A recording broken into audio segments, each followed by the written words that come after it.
Coffee coffee.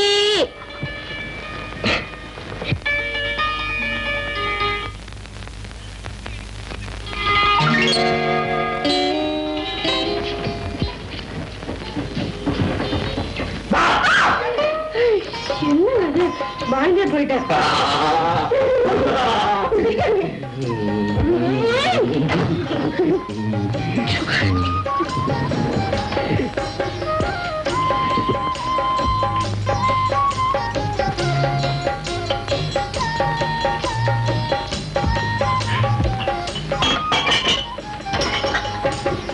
Coffee சாப்பிடு. என்ன coffee? Ness coffee. நான் கேட்டது கிஸ் காபி. என்ன யாரு காய்ஞர் இருந்தா என்ன நினைப்பாங்க? என்ன நினைப்பாங்க? நமக்கு இப்படி ஒரு பொண்டாட்டி கிடைக்கலையேன்னு ஆம்பளைங்க நினைப்பாங்க. இப்படி ஒரு புருஷன் கிடைக்கலையேன்னு பொம்பளைங்க பொறாமப்படுவாங்க. அப்படியெல்லாம் நினைக்க மாட்டாங்க. வேற எப்படியா? சுத்த கைவாளி பிள்ளையா இருக்குதே அப்படின்னு உங்களை சொல்லுவாங்க. ஒண்ணு இந்த பொண்ணு என்ன புருஷனை முந்தானிலேயே வச்சு முடிஞ்சுட்டு இருக்காளே அப்படின்னு என்ன சொல்லுவாங்க. முந்தானையில இல்ல முண்டங்களா, என்னுடைய ஆசை கணவரை அடிமடியிலேயே கட்டி வச்சிருக்கேன்னு பதிலுக்கு நீ படிச்சு அடிக்க வேண்டியதானே? சரிதான், எனக்கு துளி கூட வெக்கமே இல்லைன்னு முடிவு பண்ணிட்டீங்களா? நீ வெக்கத்தை காட்ட வேண்டிய இடம் வீட்டு ஹால், பெட்ரூம் இல்லை. ஆமா, தெரியாம தான் கேக்குறேன். எவ்வளவு காலத்துக்கு தான் இப்படியே இருக்க முடியும்? இந்த குதிரை மட்டும் எனக்கு பண்ணாம இருந்தா நம்முடைய சதாபிஷேகம் வரைக்கும், அதாவது 80 வயசு வரைக்கும் என்னுடைய காதல் ஜட்கா வண்டி கடகட கடந்து ஓடிக்கிட்டே இருக்கும். அது இல்ல, என்ன அடுத்த வருஷமே இது சண்டி குதிரை ஆயிடும். அப்புறம் உங்க ஜட்கா வண்டியோட சக்கரம் கழண்டுக்குமே. அடி பாவி, ஏன்டி எப்படி சொல்ற? ஓஹோ, குழந்தை குடுக்கணும்னு சொல்றியா? குடுக்கற குழந்தைய நோய்க்கிற. எங்க அந்த குழந்தை? ஐயோ வேண்டாங்க, எனக்கு நீதான் வேணும். எனக்கு குழந்தைதான் வேணும். அப்ப நான் வேண்டாமா? வேண்டாம் சொல்வேனா? என்னுடைய அன்புல பாதி புருஷனுக்கு பாதி பிள்ளைக்கு. அடியே, உனக்கே இது தர்மமா? உன்னுடைய அன்பு மொத்தமா நான் புத்தகம் எடுத்துலாச்சு. என்ன இப்படி மோசம் பண்ணலாமா? போனா போகுது, ஏதோ 10 மாசம் வயசுல வச்சிருந்தேங்கிறதுக்காக 1 மாசத்துக்கு 1% வீதம், 10 மாசத்துக்கு 10%, அதாவது உன்னுடைய அன்புல 10% குழந்தைக்கு கொடுத்துட்டு மீதி 90 எங்கிட்ட தள்ளி. அதுக்கு என்னையே தடுறீங்க? கண்ணே கண்ணே, ஒன்னே ஒண்ணு. சூரிய உதித்ததுக்கு அப்புறம் சுத்தமா கொடுக்க மாட்டேன். சந்திரன் வந்ததுக்கு அப்புறம் நீ கொடுக்கறது என்ன, நானே எடுத்துக்கிறேன். ஐயோ குழந்தை அழுதுங்க, விடுங்க. குழந்தை புள்ளாத குழந்தை என்ன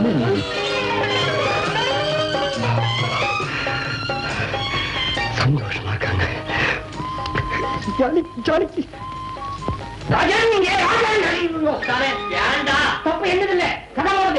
இப்படி 24 மணி நேரமும் இறுக்கமாவும் இருக்கிற தம்பதிகளுக்கு முக்கியமா கதவுல கவனம் இருக்கணும். இது என் சொந்த அனுபவம் இல்ல, நான் பிடிச்சது. இப்போ நிலைமை எப்படி? அங்க திரும்பலாமா? திரும்படா, தொடச்சுக்கடா. குழந்தை கூக்குரல் கேட்டுச்சு. பாருங்க அண்ணே, உங்க மச்சனர குழந்தை கத்துறது கூட தெரியாம குறும்புத்தனம் பண்ணிட்டு இருக்காரு. என்னடா என்ன மச்சனா தங்கச்சிக்கிட்ட குறும்ப? முட்டாள், மச்சன தங்கச்சிக்கிட்ட பண்ற குறும்ப இந்த அறிவுகட்ட அண்ணங்கார கேட்கறது நாகரிகமாடா? எப்படி கேட்கலாம் ஏன் கேட்டான்? Excuse me. மச்சனா நீ சொல்றா, ஒரு மனைவிக்கு புருஷன் பெருசா இல்ல குழந்தை பெருசா? ரெண்டையுமே கையில கொடுத்து எது பெருசுன்னு கேட்டா சொல்லலாம். இது ஒரு சிக்கலான கேள்வி. சிக்கலை எடுக்கிறேன். ஒரு பெண்ணுக்கு புருஷன் தான் பெருசுனா தாய்மை அடிபட்டு போகும். குழந்தைதான் பெருசு அப்படின்னு சொன்னா மனைவிங்கிற சிறப்பு செத்து போகும். இது ஒரு நுட்பமான பிரச்சனை. மச்சனா, தங்கச்சி தண்ணிகளா தாயாவும் மாசில்லா மனைவியாவே இருக்கட்டும். ஆள விடு.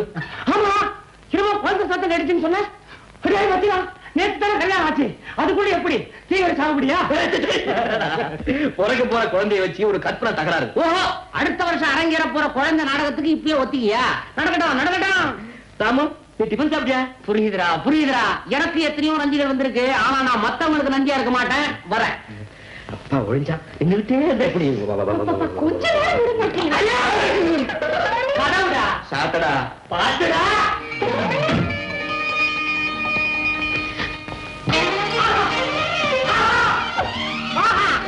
என்ன ராத்திரி பூரா என்ன ஆச்சு ஏதாச்சுன்னு தொடச்சது பத்தாதா? என்ன ஆகும்? புருஷன் பொண்டாட்டி சண்டை விலை கணச்சா போச்சு. விடிய காதலிச்சு பத்தாதுன்னு இன்னும் முதல்ல ரூமுக்குள்ள ஒரே கூத்து பூமாலம் தான். அப்படியா? நீ பார்க்க முடியாதே, கதவை சாத்திட்டேன். ஆண்டவா, தாலி கட்டி முடிஞ்ச உடனே புருஷன் பொண்டாட்டிக்குள்ள தகராறு வந்துருச்சு. என்ன ஆகுமோ ஏதாகுமோ பயந்துட்டு இருந்தேன். நீ எனக்கு எவ்வளவோ ஆறுதல் சொன்ன. ஆனா இப்ப தப்ப எனக்கு உயிர் வந்துச்சு. என்னடா ஐயா கிட்ட கதை வந்துகிட்டு இருக்க? ஒண்ணு இல்லைங்க, எல்லாம் நல்ல சமாச்சாரம் தான் சொன்னாரு. அப்போ நாங்கெல்லாம் ஊர் புறப்படுறோங்க. இன்னும் ஒரு வாரம் 10 நாள் எல்லாரும் தங்கி இருந்துட்டு தான் போகணும். இல்லைங்க, எஸ்டேட் விட்டு எல்லாரும் வந்துட்டோம். அதுவும் தவிர பார்வதிக்கு நல்லபடியா கல்யாணம் முடிஞ்சா காசிக்கு போய் கங்கையில ஸ்நானம் பண்ணி ஈஸ்வரனை தரிசிக்கிறதா வேண்டிக்கிட்டேன். அதை நிறைவேற்றுறதுக்காக நான் புறப்படணும். தம்பி, இன்னொரு முக்கியமான விஷயம். என்ன? நல்ல நாள் அதுவுமா நாகப்பாம்பை எரிச்சு கொண்டுட்டீங்க. அந்த பாவத்துக்கு பரிகாரம் அது என் சொந்த விஷயம். அதை பத்தி பேச எவனுக்குமே அதிகாரம் தாத்தா, அவருக்கு பிடிக்காத விஷயத்தை நீங்க ஏன் பேசுறீங்க? சும்மாருங்க. புரியுது தாத்தா, அதெல்லாம் நான் பாத்துக்கிறேன். தம்பி, ஏதோ தெரியாத்தனமா பேசிட்டேன், என்ன மன்னிச்சிருக்க. அப்படி சொல்லாதீங்க ஐயா, நீங்க தான் என்ன மன்னிக்கணும். ஒரு நிமிஷத்துல உணர்ச்சி வசப்பட்டு உங்க பேரை சொல்லி கத்திட்டேன். என்ன இருந்தாலும் நீங்க பெரியவங்க இல்லையா? பரவாயில்ல தம்பி, என்ன பேரை சொல்லி கூப்பிட உங்களுக்கு உரிமை இருக்கு. என்ன இருந்தாலும் நீங்க முதலாளி இல்லையா? அது நேற்று வரைக்கும். இன்னைக்கு நான் உங்க வீட்டு மாப்பிள்ளை. ரொம்ப சந்தோஷம் தம்பி, ரொம்ப சந்தோஷம். அம்மா, உன் புருஷன் மனசு கூடாம நடத்துக்க வேண்டியது உன் பொறுப்புமா. அவ்வளவுதான் நான் சொல்லுவேன். நான் போயிட்டு வரட்டுமாம்மா? போயிட்டு வாங்க தாத்தா. மேனேஜர் தம்பி, ராம் தம்பி,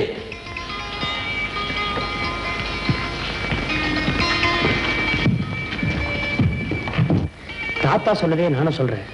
உன் புருஷன் அந்த பாம்பை கொண்டுட்டதுனால குடும்பத்துக்கு ஏதாவது கெடுதல் வரும். அதனால அதுக்கு ஏதாவது சாந்தி பரிகாரம் பண்ணா நல்லதுன்னு நினைக்கிறேன். கவலைப்படாதீங்கண்ணா, என் தெய்வம் உயிரோடு தான் இருக்கு. அப்படியா? உயிரோடு இருக்கா? ஆமாண்ணா, ராத்திரி படுக்கறைக்கு வந்து அவருக்கு தெரியாம என்ன பார்த்துட்டு போச்சு. உண்மையாவா? சத்தியமா. என்ன ஆச்சரியம்! பிள்ளைங்க பெற்றவங்களையே புறக்கணிக்கிற இந்த விஞ்ஞான காலத்துல ஒரு பாம்புக்கு இவ்வளவு அறிவா, இவ்வளவு அன்பா? தங்கச்சி, நிச்சயமா அது தெய்வம் தாமா, நான் நம்புறேன். ரொம்ப இன்ட்ரெஸ்டிங்கான கேம். இன்னைக்கு சீக்கிரமா முடிஞ்சு போச்சுல? ஆமா சார், இன்னைக்கு உங்க ஆட்டம் ரொம்ப பிரமாதம். Thank you. ஹே பாலவி, கூண்டுக்கா கொண்டா. உங்களுக்காக கொண்டு வந்துட்டேன். அது கூட நீங்களே வந்துட்டீங்க. ஜெயா, நீங்களும் சாப்பிட்டு போலாமே? பரவாயில்லைங்க. Come on, have it. உட்கார்ந்து சாப்பிடுங்க. Thank you.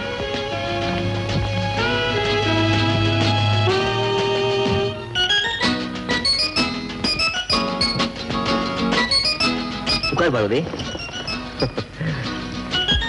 ஜெயா, ஒரு விஷயம் தப்பா நினைக்காதீங்க. என்னங்க, காலாகாலத்துல ஜெயாவுக்கு ஒரு கல்யாணத்தை பண்ணிட்டா நல்லா இருக்கும்ல?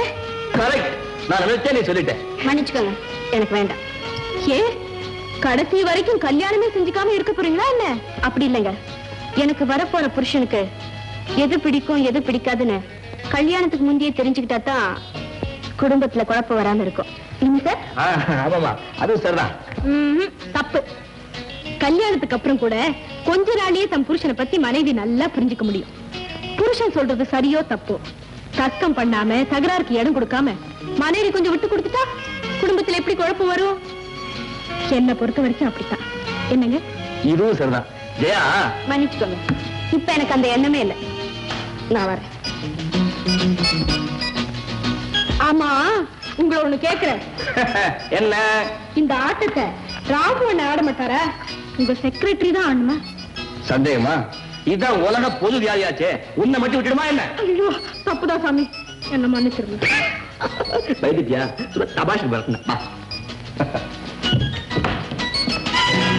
கணவனுக்கு பிடிக்கலங்கிற போது மனைவி விட்டு கொடுத்துட்டா குடும்பத்துல குழப்பம் எப்படி வரும்? நான் சொல்றேன், வர வைக்கிறேன். என்னது? உனக்குதான். எனக்கா? என்ன எப்ப பார்த்தாலும் புடையே கட்டிக்கிட்டு ஒரே போர் பெல் பாட்டம் போட்டுக்கோ என்ன மாதிரி. மாட்டேன் சாமி. மண்டு இதெல்லாம் இந்த வயசுல போடாம வேற எப்ப போட போறேன்? எப்பவுமே போட்டுக்க மாட்டேன். நான் என்ன வெள்ளக்கார பொம்பளையா? இந்த 12 முழத்தி 16 முழமா மாத்தலாம்னு பாக்குறேன். ஏன் 18 முழமாவே வாங்கிக்கிய? ஆமாங்க, புடவைக்கு போக பாக்கி துணியில 2 ஜாக்கெட் வச்சுக்கலாம், பணமும் வீணாகாது. இப்ப நேரம் வீணாது போடுறீ? நிஜமா தான் சொல்றீங்களா? இல்ல, உங்ககிட்ட விளையாடுறேன். அப்படித்தான் நினைச்சிட்டு இருக்கேன். இப்ப போட போறே இல்லையா? நான் மாட்டேன். போடுனா போடணும். மாட்டேன்னா மாட்டேன். எனக்கு கொஞ்சம் கூட பிடிக்கல. எனக்கு பிடிச்சிருக்கு. என்னங்க இத போய் பிடிச்சிருக்குன்னு சொல்றீங்க? புருஷன் சொல்றது சரியோ தப்போ தர்க்கம் பண்ணாம தகராறு கிடமில்லாம கொஞ்சம் விட்டு கொடுக்கத்தான் வேணும். அதுதான் மனைவிக்கு அழகு. அப்படியே நீதானே ஜயா கிட்ட சொன்ன? ஆமா, அப்ப விட்டு கொடுக்கறேன்னு சொல்லிட்டு இப்ப விதண்டாவாலம் பண்ணா எப்படி? வா.